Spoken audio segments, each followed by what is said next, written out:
अब स्वच्छता संपन्नता का नया रास्ता बन रहा है.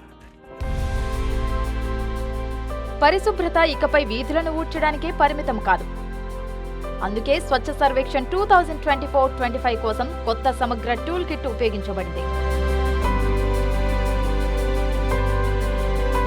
దీని కింద దేశంలోని మున్సిపాలిటీల జనాభా ఆధారంగా 5 వర్గాలు సృష్టించబడ్డాయి.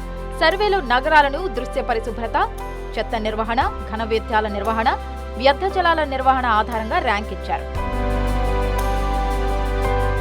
పౌరుల ప్రతిస్పందన, పారిశుద్ధ్య కార్మికుల సంక్షేమం, పర్యావరణ వ్యవస్థ మరియు సంస్థాగత సామర్థ్య నిర్మాణం, పారిశుద్ధ్యంపై అవగాహన, శిథిలాల శుభ్రపరిచే యాంత్రీకరణ మరియు పారిశుద్ధ్య సౌకర్యాల లభ్యత వంటి 10 చర్యల ఆధారంగా ఈ అంచనా వేయబడింది. 3వ దశలో బల్క్ వ్యర్థాలను ఉత్పత్తి చేసే సంస్థలు అంటే పెద్ద సంస్థలను అధికృత ఏజెన్సీలు తనిఖీ చేశాయి. మరియు 4వ దశలో నగరాల్లోని ప్రతి వార్డులో దాదాపు 3000 మంది మదింపుదారులు 45 రోజుల పాటు ఆన్ ది గ్రౌండ్ తనిఖీ నిర్వహించారు.